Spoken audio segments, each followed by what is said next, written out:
위원장님 어서 오십시오. 예, 감사합니다. 네. 반갑습니다. 네. 위원장님 맡으신 게 지난 4월 29일 날입니다. 이제 예, 정식으로 발족이 됐죠. 한 달 가까이 돼가는 예, 그렇습니다. 상태로군요. 예, 예. 위원장님 맡으시고 나서 아마 개별 언론 인터뷰는 오늘이 처음 아니신가 싶어요. 제가 공식적으로 이제 단체로는 한 2번 했고요. 예. 개별 인터뷰는 처음입니다. 그러시죠. CBS. 네. 예. 나와주셔서 감사드립니다. 고맙습니다. 좋은 기회를 주셔서요. 예. 그 대통령께서 직접 좀 맡아달라고 요청하셨잖아요. 지난 그 3월 21일 날 문재인 대통령을 직접 뵙고 문재인 대통령께서 이 미세먼지 문제가 아주 그 사회적인 그 재난 상황까지 이렇게 갔는데 예. 이 문제를 좀 책임지고 맡아줬으면 좋겠다 이런 말씀을 하셨고요. 그래서 저는 저 사실은 유엔 사무총장 퇴임한 지 벌써 그때는 2년 3개월째 됐고 그렇죠.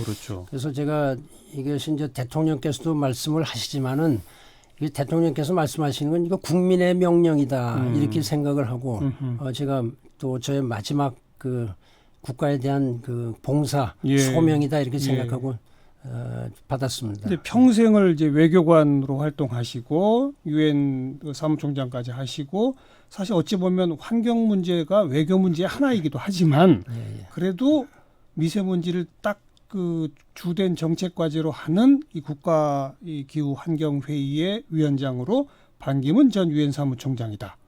왜 내가 거기에 부름을 받았을까? 혹시 이런 생각은 안 하셨어요?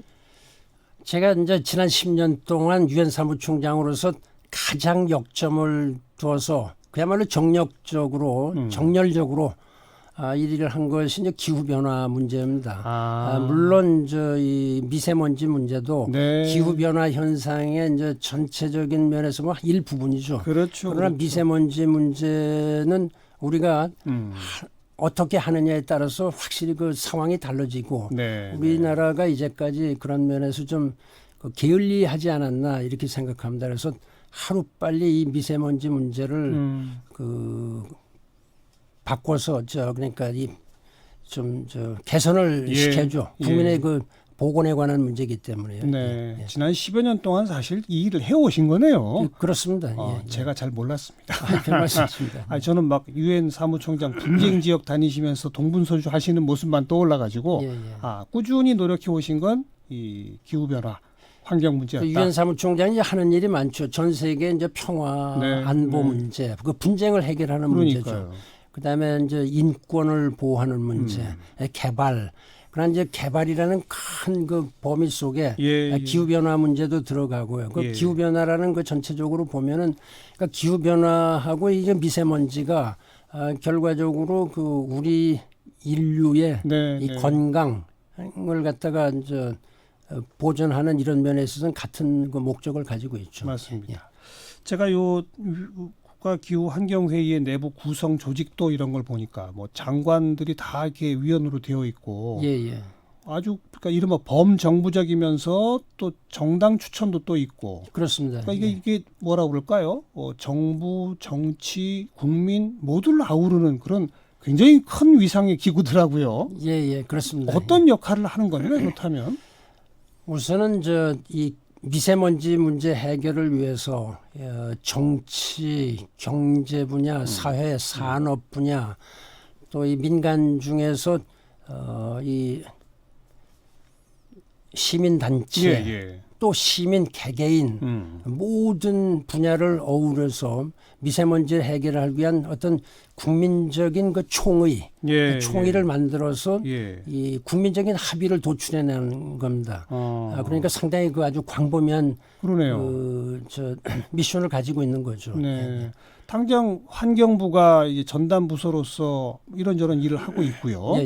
각 지자체가 또 이 고농도 시절이 오면 뭐 비상 대책 같은 거 지자체 차원에서 또 입안해서 성안 뭐 추진도 하고 있고요.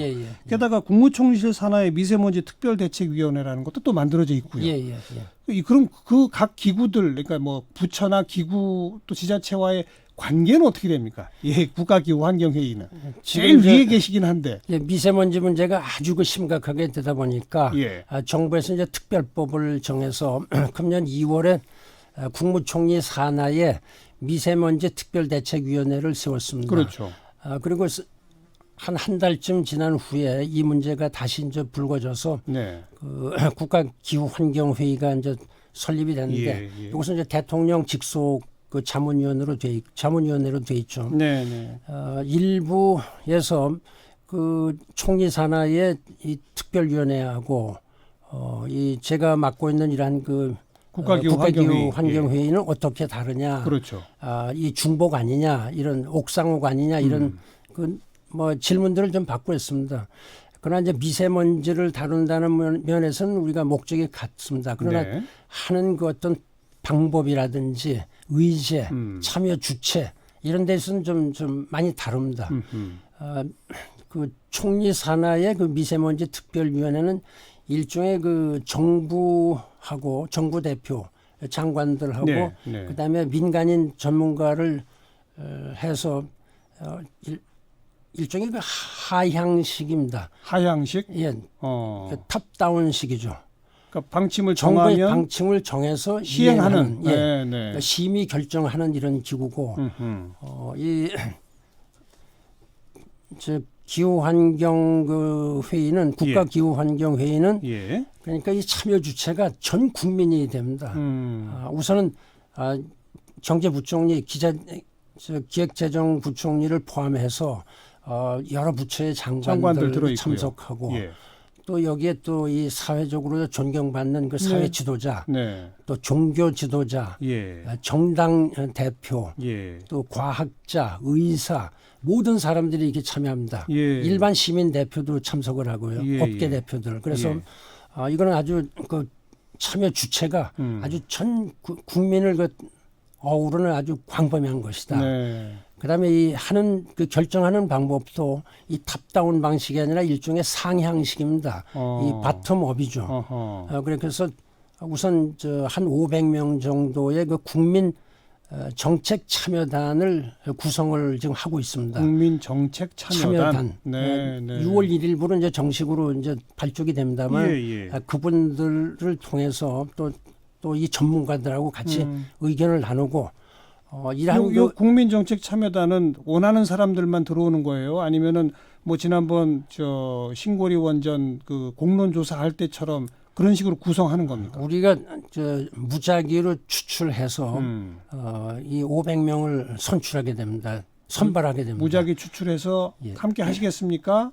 그래서 동의하시는 분들은 그렇습니다. 다 초빙하는데 그건 이제 우리 층화 그러니까 연령이나 성별 그 비례성 그러니까 맞춰가지고 이제 직업이라든지 이런 예. 걸 감안을 해서 예. 우리가 그 중에서 무작위로 추출을 합니다. 그러니까 공론조사 방식하고 비슷한 거의 구성이네요. 비슷합니다. 네, 그래서 네. 그분들의 그 이야기를 다 들어보고 또 우리가 이 방송을 통해서 6월 초에 KBS 방송을 통해서 한 2시간 정도 국민 대토론회를 예. 하려고 하고 있습니다. 예, 이런 예. 국민 대토론회는 6월하고 9월에 한 번 좀 더 해서 하여튼 국민들의 총의를 얻어서 국민의 그 눈에 맞는 그래서 이제 밑으로부터 올라오는 그렇습니다. 그런 정책을 예. 결정한다. 예, 그런 정책을 결정을 해서 다시 국민들에게 다시 물어보고 네, 네. 그때 이제 그 정책을 이제 정부에 제안을 할 겁니다. 네. 예.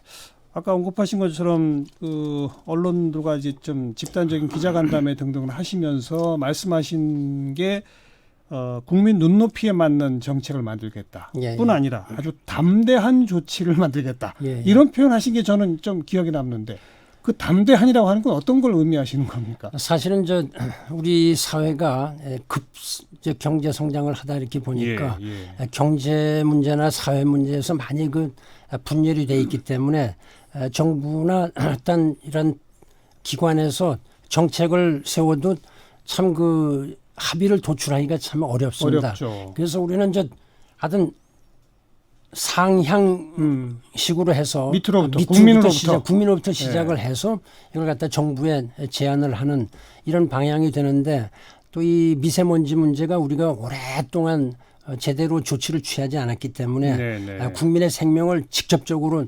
위협할 지경까지 다다랐지 않습니까?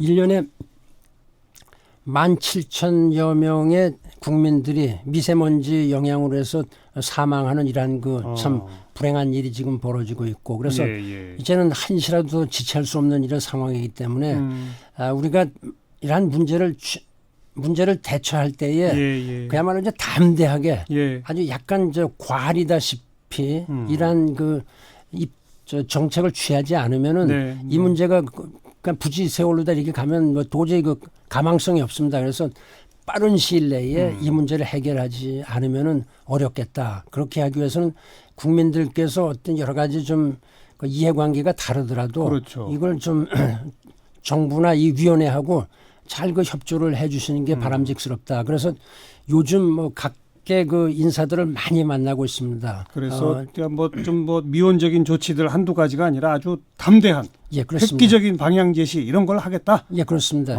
그러나 이런 것은 국민들하고 충분히 대화를 해보고요. 알겠습니다. 먼저 이 문제 딱 떠올리면 많은 국민들 사이에 이거 뭐 중국 탓 아니야? 이런 분들도 많이 있거든요. 물론 중국 영향력을 무시할 수는 없습니다만은 또 그렇다고 우리가 중국 탓만 하고 있을 수는 없고 그렇습니다. 또 중국과의 외교적 노력도 안 할 수도 없고 그것과 함께 우리 내부 노력도 해야 되고 이 대목은 어떻게 생각하세요?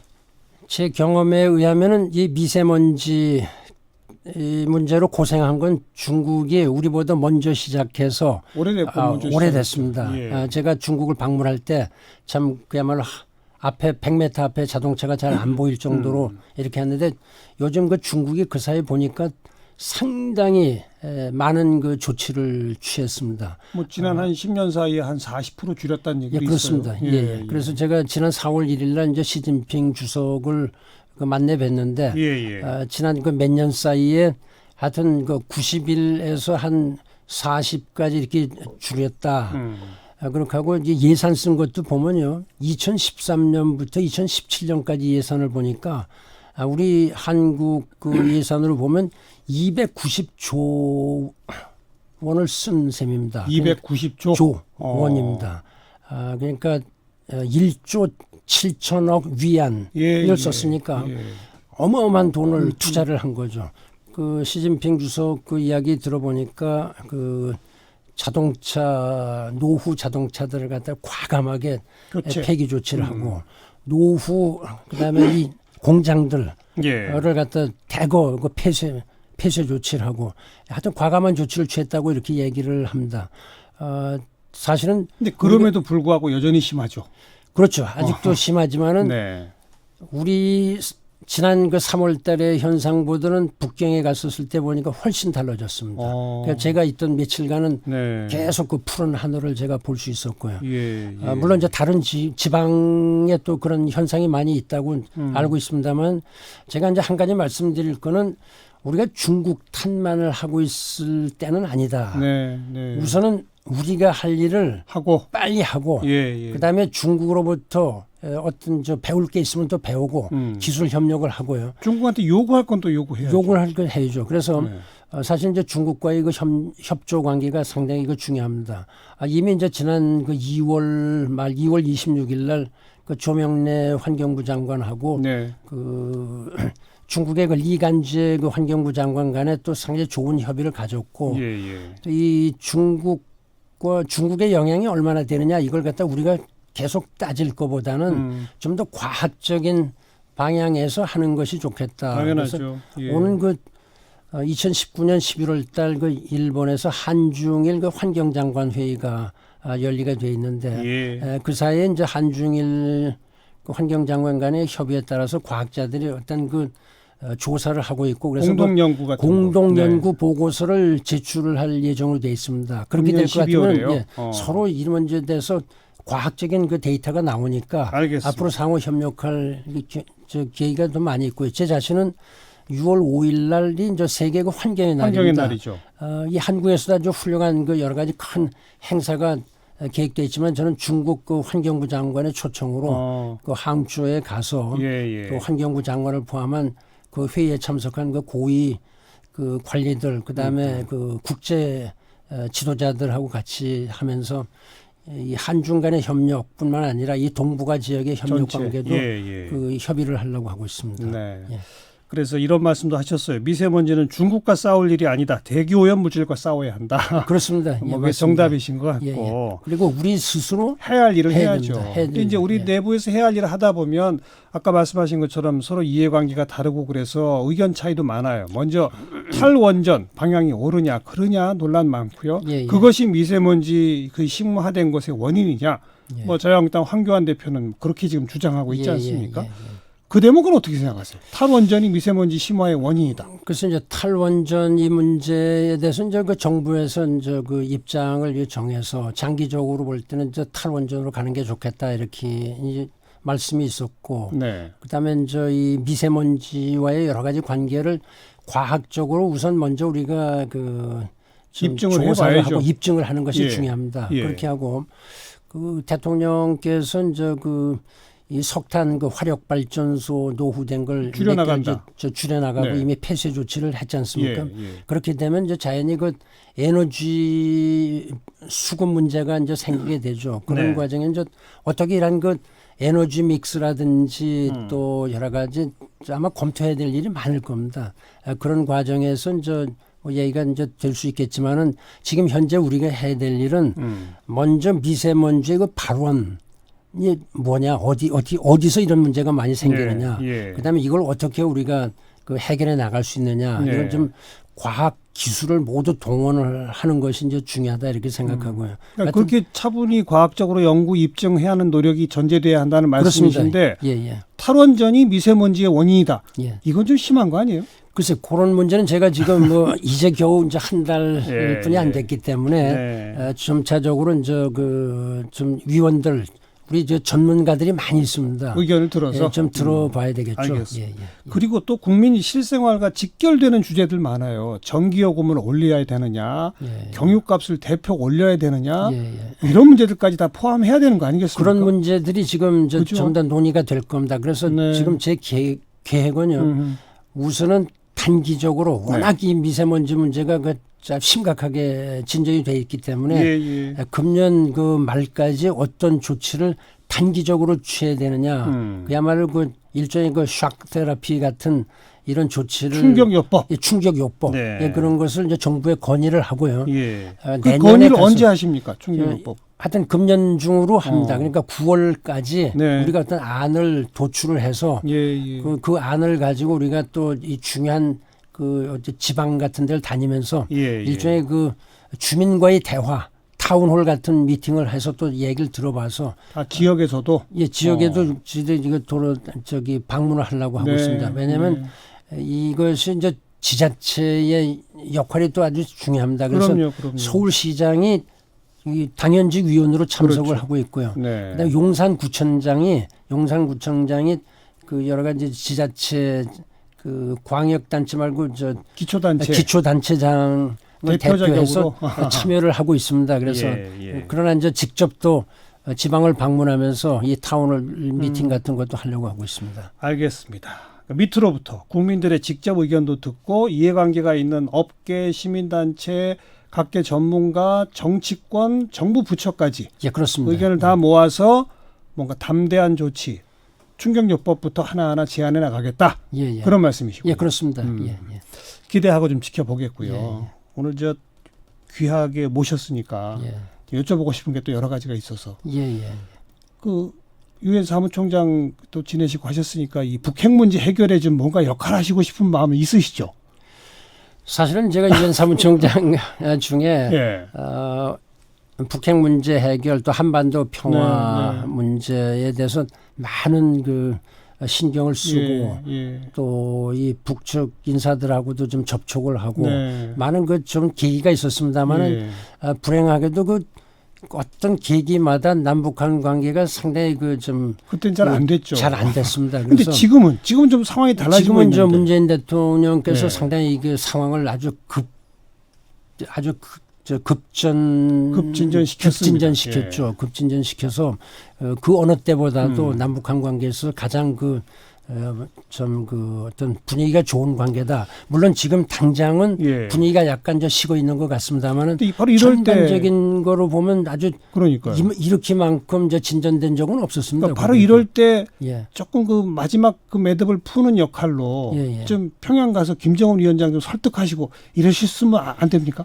지금은 제가 났을 때는 아니라고 생각합니다. 지금은 예, 지금은 문재인 대통령께서 직접 이 문제를 예, 그 예. 미국 그 대통령하고 협의를 하고 예. 우방들하고 협의를 해서 하고 있고 또 김정은 그 위원장하고 벌써 3차례나 정상회담을 했지 않습니까? 예, 그렇기 예. 때문에 이것은 어디까지나 문재인 대통령 책임 하에 이렇게 하는 것이고 저는 지금 현재 그 정부에 있는 사람이 아니고 또 이 만약 마음으로는 요청이 온다면요. 요청이 뭐 올지 안 올지는 제가 알 수 없는 상황이기 때문에 그 말씀은 제가 가정적으로 다 이게 질문에 대해서 답변하기는 알겠습니다. 어렵고요. 예. 아니, 제가 좀 답답해서 정말 우리 방기문 총장님 같으신 그 귀한 자원을 우리가 좀 활용했으면 좋겠다 이런 생각이 들어서 말이죠. 그거는 모든 국민들이 예, 이렇게 예, 이 남북한 관계가 잘 진전되기를 희망하고 있죠. 예. 정치 잠깐 좀 해보시려고 하다가 이렇게 앞으로는 생각 없으세요? 저는 정치는 전혀 관계 없습니다. 제가 네. 이제 어떤 언론의 그 질문에 대해서 정치의 그 지읒자도 관심이 없다 이렇게 아주 선을 그었습니다. 제가. 한번 잠깐 도전해 보려고 하셨던 그 잠깐의 경험상 굉장히 좀 안 좋으셨던 모양이에요. 아니 지읒자도 꺼내지 말라 하시는 거 보니까. 저는 사실은 평생 그 외교에 네. 종사를 했고 또 외교도 복잡한 일이 많이 있고 어려운 일이 많이 있죠. 그러나 이제 국내 정치는 전혀 한 번도 제가 관여해 본 일이 없고요. 네. 일단 들어와서 보니까 이 정치적인 국내 정치 문제는 이 외교 문제하고 참 너무 다르다. 네. 이 환경도 다르고요.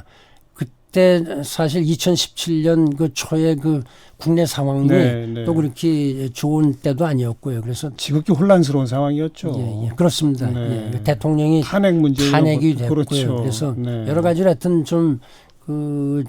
제가 이런 데 나설 일은 아니다. 이런 거 판단을 했습니다. 국제 외교 문제보다 더 어렵죠. 우리 국내 정치 문제가. 사실은 국제 외교 문제 이런 것이 더 어렵다고 봐야죠. 워낙 그 배경이나 구조적으로는 그쪽이 더 어렵죠. 주체들이 네. 다 다르기 때문에 그런 면에서는 제가 많은 그 역할을 했지만은 이 또 국내 문제는 또 국내 나름대로 정치적인 그 다이내믹스라고 그랬고요. 네. 정치적인 여러 가지 이 상황이 다르기 때문에 좀 제가 그런 면에서는 할 일은 아니다. 제가 할 일은 네. 아닌 것 같다 이렇게 생각을 했습니다. 국내 정치 현안으로 해서 떠올라 있습니다만 외교 문제고 해서 그냥 마지막으로 여쭤보는 건데 한미 정상 간 전화 통화한 내용을 외교관이 야당 의원한테 알려줘서 그걸 공개적으로 발설하고 이런 건 어떻게 보세요?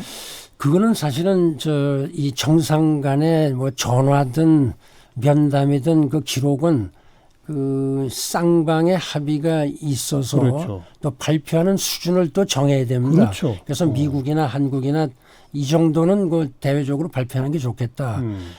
그렇지 않은 경우에는 그 비밀로 보존이 돼야 됩니다. 그거는 아주 어느 나라나 그건 아주 외교 기본이죠, 사회에서 기본. 기본이죠. 네. 그렇게 하고 이제 특히 대통령 간의 통화. 면담 내용, 통화 내용 이런 거는 오랫동안 비밀로 보존이 되고 예를 들어서 이제 대한민국의 경우에는 외교 비밀은 30년간 맞습니다. 보존했다가 네.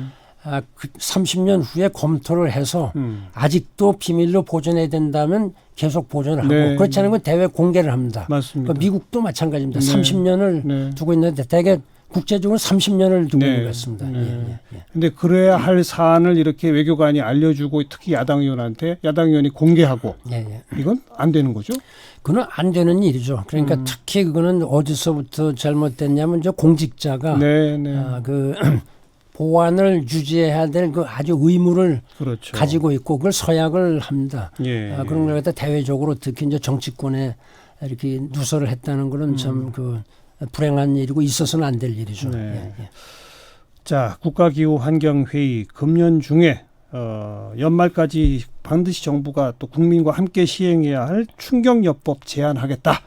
이 말씀이신데 그 제안이 있기까지는 국민의 의견을 충분히 수렴하겠다. 그렇습니다. 500명 정도 규모로 구성될 국민 정책 참여단에 좀 많은 분들이 관심을 가졌으면 좋겠습니다. 예. 네. 뭐 비단 500명뿐만이 아니고요. 예, 하여튼 모든 그 국민들을 상대로 해서 계속 이렇게 노력을 할 겁니다. 네. 나와주셔서 다시 한번 감사드리고요. 예. 아주 좋은 그 담대한 조치 기대하도록 하겠습니다. 감사합니다. 네. 고맙습니다. 반기문 국가기후환경회의 위원장이셨습니다.